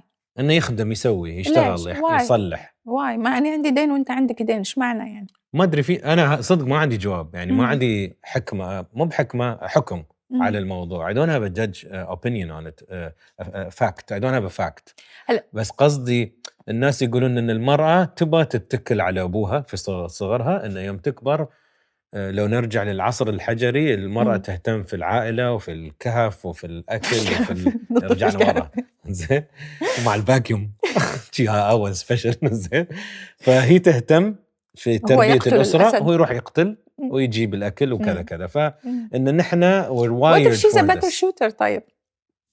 فذاس ذا argument. Look أيام الحروب كان في حريم كانوا يحاربون بعد. أنا ما نحبش المسمى إن هذه طاقة أنثوية أو طاقة ذكورية، لا I feel إن أنا معاه تعلمت إنه I let go of a few things. هني كنت بوصل. بس مش لأني I can't do it. No. لأنه هو حسسني بالأمان enough إني أنا I trust إنه هو he can do it just as good. فهل كنت بوصل له. أوكي. بس I don't think it makes me less. لا ما يخصه. بس أنا قصدي البنت بنتكلم عن بنت عشان أنت قدامي. البنت اللي عرفت إن أنا لازم أعتمد على نفسي، فتبدأ تقول أنا ما أحتاج حد يصلح لا سيارتي ولا يدفع فاتورتي، ما أحتاج فلوس وأنا بأجر شقتي وكذا كذا كذا. أنا أحس في زواجك الشاب اليونج مارج اللي كان عندك شكل من اللي أسمعه كنتي سوبر هايبر اندبندنت، حتى أنت قدمتي له على الوظائف. يعني لحظة استريح أنا بسوي عشان أخلص الموضوع عشان أنت ما بتسوي. فكنتي في الفولي لو من أدري ما تحبينها فولي ماسكلين انرجي في هالعلاقة، وإحنا ناس نتفلسف وعشان كنتي في الفولي ماسكلين مالك شوي الزواج هذا ما يوزلك كان عشان خلاص انت من الحريم اللي ويمكن وايد حريم شي يبون they want to look up to the man، يبون يشوفون الرجال كقدوة ولا كمثال أعلى ولا كواحد. فيمكن في زواجك كنت تقولين أوكي نحن ايكوال وإن أنا ما أقدر أعتمد عليه، أنا لازم أسوي ليش، أنا بشمر وأنا بسوي. فكنت بسألك الحين في زواجك الثاني هل رجعنا لنفس الموديل ولا وصلتي مرحلة تقولين لحظة أنا أقدر أصلح سيارتي بس هو يقدر. يعني شو أعطيك مثال. مرة أنا عندي كلبة، فكنا نبغى نحطه جيت في الفرونت جاردن، I gave him the task. I was like we need a gate, so buy a gate. What did he do? He built the gate. He got wood. Nice. So see level عالي. level سوبر ماريو اكسترا. لأنه هو بهذا الشكل يعني all I asked is buy a gate. كان he could go on Amazon 100 dirhams but he invested time and he's so meticulous and competent. فأنا slowly I do let him do stuff. So like بس I still like doing stuff for myself. I understand. عشان it's your wiring بعد. It's hard to أحس اللي أنا ما حد سألني من فترة قال لي أنت مايكرو مانجر. هل عندك مشكلة تعطي التاسكات لموظفينك؟ قلت له في معظم الأحيان ليه ما حصل حد على مستواي ولا أعلى. أنا مش مستمتع بالأوفرلود كل شيء لازم أسوي ولا I have to micro manage. يعني الفريق مش الحالي، الفريق لو قال 5 سنين أكيد كنت متدخل في كل شيء بس مش ما كنت مستمتع. لا بس كنت ما أثق في حد إنه أخاك لا بطل. نعم مكره أخاك لا بطل. ما كان يقدمون الليفل اللي في عيني.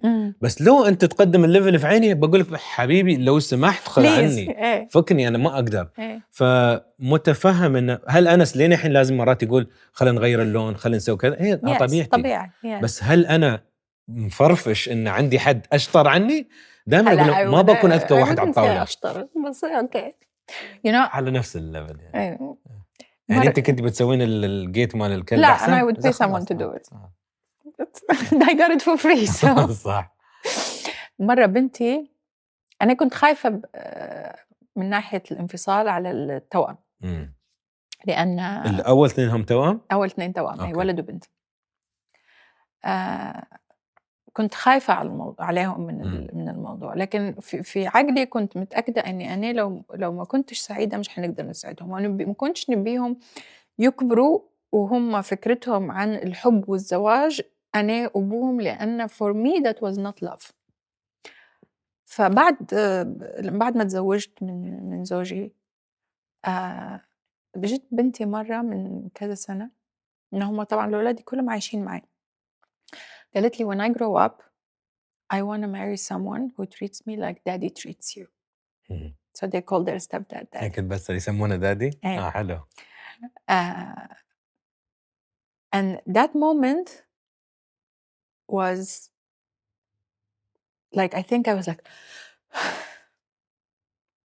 لأني حسيت إني ما ظلمتهمش، إمم. إن بالعكس أنا لو وريتهم إن صورة الزواج وفيها حب كيف، يعني he's my favorite person، وكيف إن لو أنت في علاقة وحسيت إن أنت العلاقة مش في صالحك it's okay to divorce. فهم هادو الدرسين، إن الطلاق مش غلط، وإنِّك أنت تكون في علاقة جميلة، ويعني مهما كان الوقت it's possible. إمم. يعني مش المفروض إن خلاص إحنا كبرنا توا، المفروض العلاقة تصير رسمية بين الزوج والزوجة إمم. at least في مجتمعاتنا يعني. صح. ففي هداك اليوم تنفست السعداء. أنتِ ليش كل تزوجتِ أجانب؟ تاني أفكر تعرفين 2 أجانب. 2 أجانب صح؟ إمم. إمم. ممكن I don't know. أظن تعرفين عندي نظرية أكيد عندِك نظرية. توا طلعت لي، إمم. إن أنتِ عشان الوالد كان وايد يسافر ومتعدد الثقافات متعدد المجتمعات، عندِك international mind وحتى ذوقِك مش مكان محدود لحارة معينة، لا you're very international. إمم. فذوقِك تغيّر، يعني شفتِ وايد أشكال وألوان يمكن إمم. تشكّل على شي شي. I think إن واحدة من أنا أشوف أنا نشبه فيها، يعني هي الحياة زي ما كانت في طفولتي، كانت لها ميزات، اللي هي إنِّك أنت متفتّح على تتعرّف على علاقات، على آآ ثقافات. ثقافات، تتعرّف على ما عادش تشبح للناس بمنظور هذا من مدينة كذا، لأ، إمم. هذا إنسان. إمم. فأنت ما عادش تتصنّف في الناس على حسب هم من وين، إمم. لأ، هم خلاص they're people. زوجِك الحالي من وين؟ بريطانيا. بريطانيا، مالطي وبريطاني، أوكي. مش أنا اللي أصل الاحتلال. أوكي. إمم. أوكي، وشو تحسين أنتِ عندِك خبرة الزواج الأول 15 سنة، وإحنا عندِك خبرة ال6 سنين، شو اللي تعلمتِ بعد زواجِك الأول وطبّقتيه عشان عرفتِ هاي من المكونات المهمة جدًا في زواج صحي طبّقتيه في الزواج الثاني؟ إمم، شوف أنا ما نحسّش إني أنا يعني خشّيت على الموضوع بأجندة أو checklist بس he's my favorite person. يعني أنا لو تقول لي عندِك ساعة مع مين بتقضيها، حنختاره هو، لأن عندنا آآ أشياء مشتركة آآ هلبة يعني. مثلًا نلعب شطرنج كل يوم الصبح. Every morning we play إمم. chess. I'm 22 games in the lead by the way. أوه واو! إمم. آمم ف we love to travel، يعني إحنا الزوز نحبّوا نسافروا، نحبّوا نطلعوا، نحبّوا هو صبور بطريقة، يعني مرات أنا نروّح نلقى مع الأطفال في البيت وthey're doing projects. أنا طبعًا ما عنديش صبر إمم. لarts and crafts إمم. والجو ده ما عنديش، إمم. فهو I feel إنه هو يكمّل فيّا، يعني في إمم. حاجات أنا ما عنديش، يعني أنا I have to consciously do certain things إمم. لأنه I wasn't brought up with them. فهو شخصيته تكمّل شخصيتي، إمم. يعني وين أنا ما عنديش صبر وهيك، هو لأ، هو عنده صبر، he reads the bedtime story every day ولما مم. يسألوا على ستوري تانية يحكي لهم ستوري تانية. مم. أنا انت لو شي أيوة يلا خلص القصة. خلاص خلاص ما بالضبط. ماتت إمم. البنت ماتت آخر شيء. خربي القصة. زين. لا بعدين نخش في موضوع تاني مم. ويقول لك what happens after that. لا مم. بلاها. آمم ف I think إن as long as إن أنت you're still the person challenges you and at the same time they accept you as you are. They don't try to change you. يعني مم. يعني مثلًا أنا زي ما قُلت لك بطبيعة شغلي إني مثلًا نمشي لevents فمثلًا لو هو جاي معاي في event ما يقعدش واقف جنبي، لأ بالعكس he would go around, he would talk to people, he can find something in common with every single person he meets. We مم. go to a restaurant, "Oh, where are you from?" "Kenya." "Oh, you know, I went there." You know? مم. فhe's the type of person that يعني فأنا لمّا نكون لو ييجي معاي الevent مثلًا ما نقعدش نفكر هو وين، هل اتضايق، هل يبي يروّح، لأ he understands and this is part of my job. My job is part of my passion. ف he's sometimes he's a bit too selfless, I think. مم. And I know I'm not easy. ليش انت مو بسهلة؟ Because مش سهل على unless you're so mature and so confident in your masculinity, it's very hard for you يعني to accept إن أنا معزومة على مكان و he's my plus one. As simple as that. مم. if صعب على ناس تانية إن هي تتقبل إن مم. مش هم اللي الشخص اللي معزوم، لأ هذا هو جاي معاها أو آآ مش سهل. مم. وأنا لأني I'm still working on my childhood trauma and I'm trying to أول مرة اتلاقيت مع ماما هالة قعدنا ممكن ساعتين عطتني psychology evaluation مم. و وقالت لي you have to let go of the anger. مم. فأنا I still sometimes go from zero to hero وتلقى العرق طلع مم. والأعصاب ف ف he knows how to deal with every side of me, the happy, the sad, the sensitive, the angry, all of it. Oh, Yeah. good for you Thank you. and for him. Yeah. Well, obviously. Yeah, it doesn't stay if it's not mutual. No. أي شيء فيه win-win يكمل صح. في البزنس ولا في الحياة. لو بس من جزء واحد الحياة محدودة، حياة العلاقة هاي محدودة في صح. expiry. صح. مرات الاكسبايري مو بأن شخص يترك بس يكون خلاص كاره حياته he checks وجود out. 100%. Yeah. And I always say I'm sorry. That's good. تاخذين المسؤولية يعني. And we never sleep angry. I think that's هاي important. قانون وايد مهم. أنا كنت Yeah. دائما أطبق I القانون. think it's very important لأن كل ما يعني يصير عادي يعني حتى اختلاف وجه نظر في موضوع تافه بس مهم إن أنت ما ترقدش وأنت زعلان 100%. لأن مخك يبدأ يكبر في الموضوع وتفكر في أشياء من 5 سنين we never sleep angry and I always say I'm sorry if I'm wrong.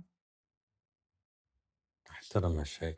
هل سؤال بعد شخصي، هل الحادث اللي صارت لك يوم أنت عمرك 6 سنين تحسين أثرت في علاقاتك في الحب؟ عشان أعرف أثرت في I شكلك think وفي أثرت وزنك. فيا من ناحية إني أنا أول علاقة لي تزوجتها فهي أثرت فيا من ناحية إني أنا ما دخلتش في علاقات. يعني انك كنت خايفه تدخلي في اي علاقه، اول ما إيه. حبيتي تزوجتي. إيه خلاص. فهذا كان شيء ايجابي ولا سلبي؟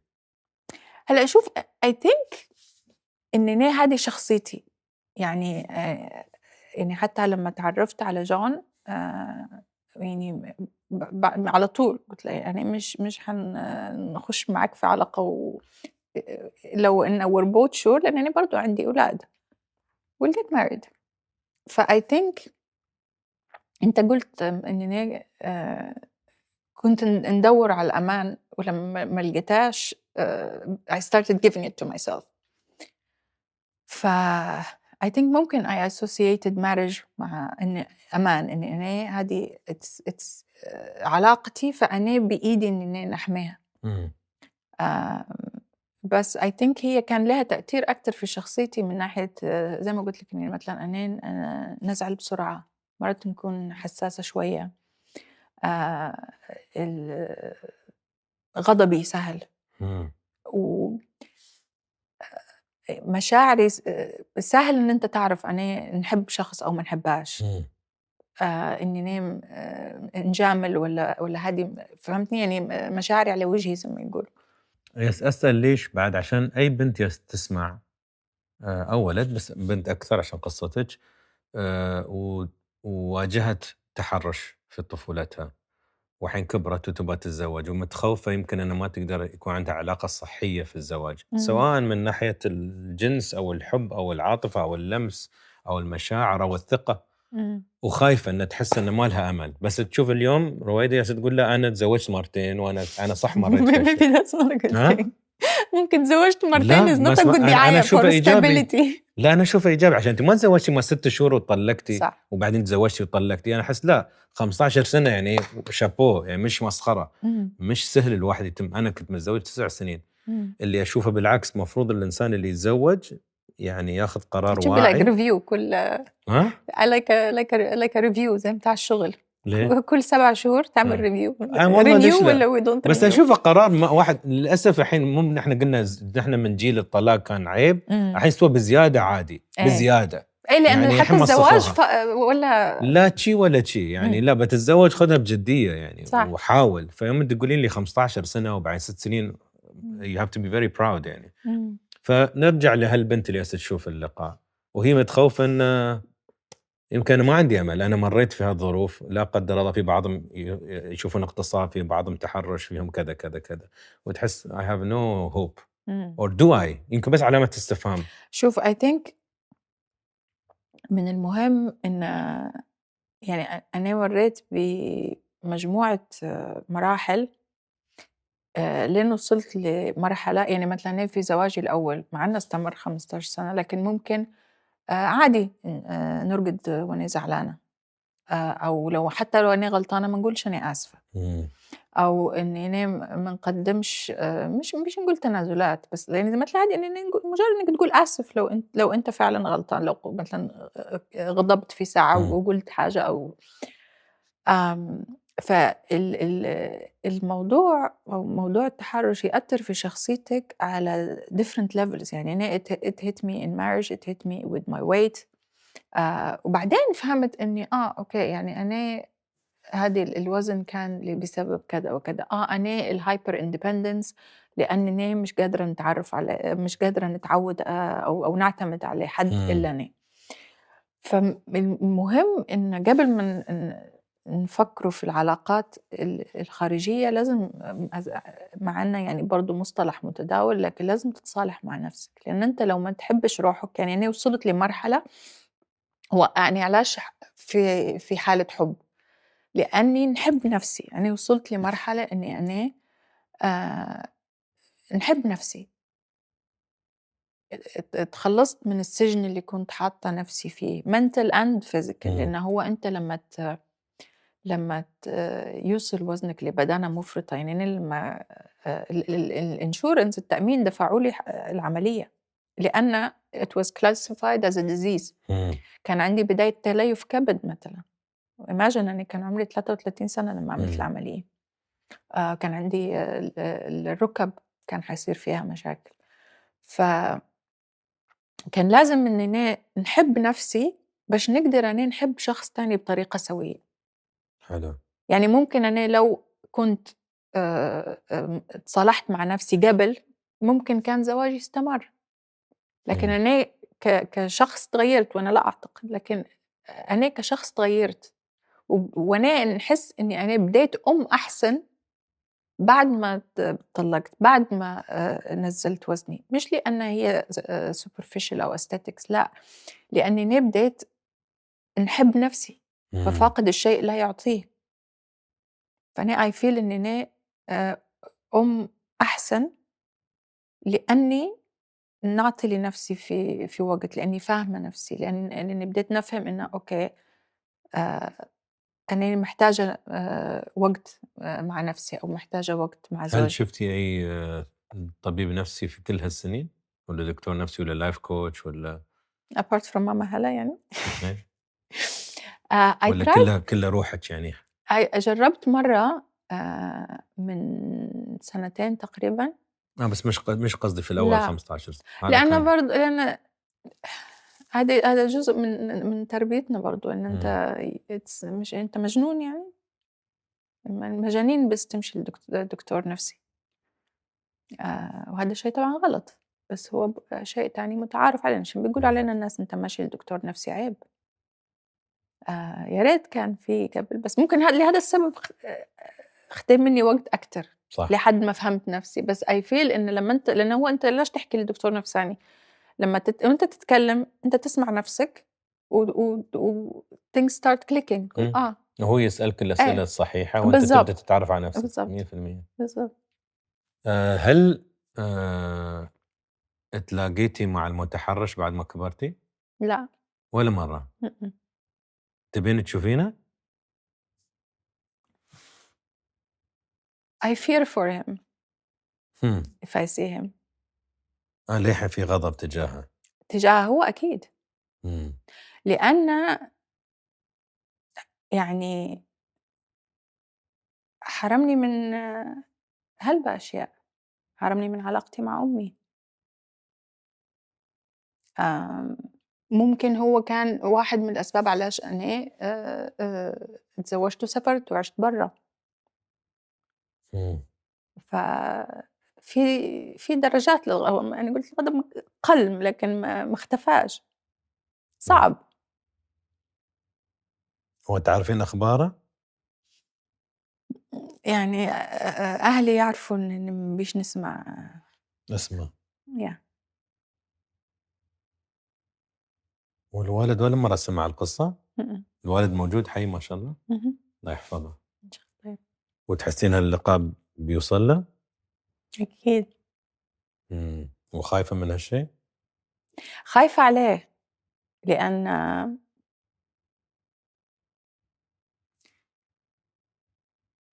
أنا متخيلة إن هي حتكون صدمة، و وهو ما كانش يعرف، لإن أنا ما قُلتلاش. صعب إننا نتخيّل كيف كانت حتكون وجهة نظره أو كيف كانت حتكون طريقة تعامله مع الموقف، يعني هل كانت حتختلف عن طريقة تعامل أمي مع الموضوع. إمم.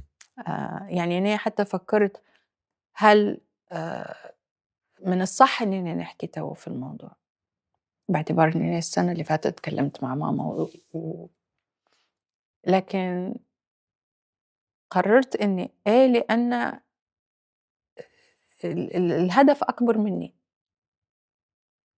فيعني لو حد زعل منّي أو حد شاف إني أنا قليلة أدب إني اتكلمت في موضوع زي هذا، لكن لو حد شاف الحلقة وفهم نفسه أكتر أو اتكلم على موضوع صعب أو قدر يحمي طفل، فأنا for me that's enough. مش مهم. Thank you then. عشان أنا أحاول مرات أفهم الناس النقطة هاي، إن أقول يوم تلقى شيء أعظم عنك أنت في مجال وايد حلو. إمم. يعني أنس نايم زين ولا مش نايم زين لازم أسوي اللقاء، عشان أنا مؤمن إن اللي أسويه أعظم عن بس إن أنا مستمتع في اللقاء. إمم. أنا عارف الناس الDMs اللي يوصلون والرسائل اللي توصل، والناس اللي بيقولون لي أنس ما تعرف كيف قصة رويدة ساعدتني، أنا ما كنت عارفة أتكلم. إمم. بتشوفين انسي الكلام، شوفي الDM مالك بعد الحلقة إمم. وبتلقين إن لا الموضوع صح أعظم، ويمكن ربنا جايبنا لهالدنيا إن نخدم. صح. صح يمكن تجربتك صعبة بس أنتِ ما شاء الله شكلِك عرفتِ تلفين الموضوع لصالحِك، إمم. فبس في ناس مش عارفين يلفون صح. الموضوع رويدة، يمكن يحتاجون فيديو، صح. ما يسبالغ، يمكن بس يحتاجون يعرفون إن في حد مثلي. هي عربية بعد؟ أنا بعد عربية، أوكي، هي شو سوت؟ أنا مو بالوحيدة، هي حتى ما عرفت تتكلم أمها، أنا بعد ما عرفت أكلم أمي، إمم. فأحس هاي فيها قوة عظيمة والناس تحترم وتقدر هالأشياء، yeah.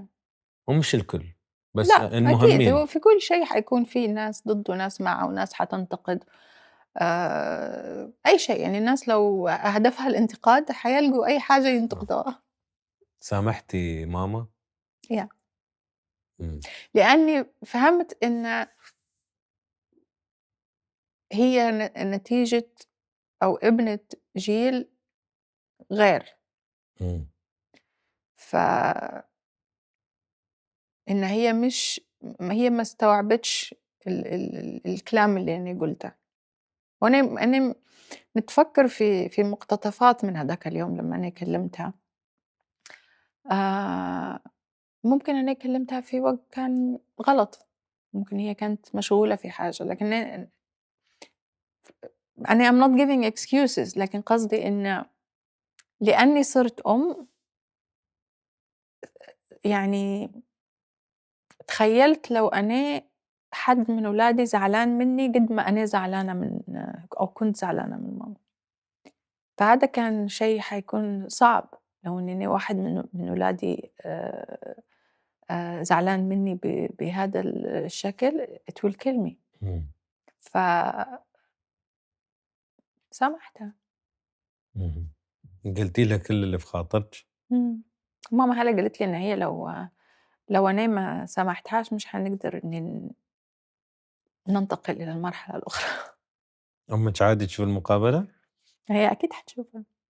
وفي شيء تحسّيه المفروض تسمع منِّك بس ما عرفتِ تعبرينه؟ لأ، هو أنا عمومًا أنا التعبير عن نفسي عمرها ما كانت مشكلة عندي. حلو، حلو. وأولادِك تحسّينهم good kids They're the best kids. really؟ Yeah, متربيين زين؟ yes. الحمد لله. they're proud of you؟ They are. إمم. for بنتي كان عندهم career day she wanted to dress up as me. Other kids went as superwomen and she إمم. dressed up as me. إمم. الله يحفظهم. إمم. تحسّين أنتِ أم زينة؟ I'm really trying. You know, parenting for our generation is a conscious decision. إمم. لأن we are going against everything we experienced. لأني أنا ما سمعتش كلمة نحبك I shower my kids with it. آآ لو واحد من ولادي بيتكلم معاي حتى لو أنا مشغولة I listen just in case هو بيقول لي حاجة مهمة you know بس you have to be conscious لأنه it doesn't come natural. To break the cycle you have to be It's exactly conscious. you have to be conscious. Otherwise you do what you're programmed ما to do. بالضبط، صح. بالضبط. And hopefully for them it will come naturally. For them إمم. it will be this is how we grew up. We إمم. grew up in a house of love. We grew up where my mom is my best friend. We grew up where we can talk about anything. إمم. بس بس it's not easy لأن أنت بتسبح ضد التيار. Sometimes ال كلاكيع إيه اللي فيه. تطلع صح. الكلاكيع بالضبط. And you صح. think oh my god I sound like my mom. صح. Well, thank you for giving me your أدري هاي يمكن 10% من قصتِك ولكن لأ مش 10% chapter حرام عليك. يعني نعطي ساعتين بس مش كل شيء تعرفين؟ إمم. بس عندي السؤال الأخير اللي أحب أسأله. إمم. رويدة في كلمة اليوم يوم تسوين سكان على حياتِك كإنسانة. ممكن لأني نحب نكتب آآ نقول إني حبر، حبر. لأن الحبر يترك أثر، إمم. وأنا في مواقف هلبة تركت أثر فيّا، ونتمنى إني نترك أثر طيب. إن شاء الله هذا اللقاء جزء من الأثر. إن شاء الله. شكرًا. خليكِ. Thank you. Thank you.